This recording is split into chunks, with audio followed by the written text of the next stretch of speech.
I hit this issue today, and here's the quick fix that solved it.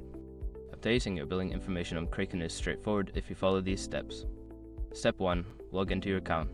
Start by logging into your Kraken account using your credentials. Make sure you are using the correct email and password to avoid any access issues. Step 2. Navigate to account settings. Once logged in, find the account tab on the dashboard. Click on it to access your account settings.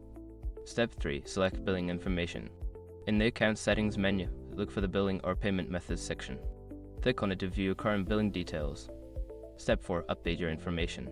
Before filing a refund or dispute, use the sroc.com link in the description to open the refund dispute deadline calculator and confirm your deadline.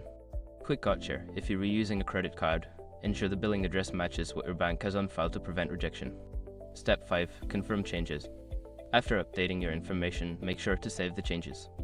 You might receive a confirmation email, so check your inbox to ensure everything went through. That's it. You've successfully updated your billing information on Kraken. If you run into any issues, the support team is just a message away. Happy trading!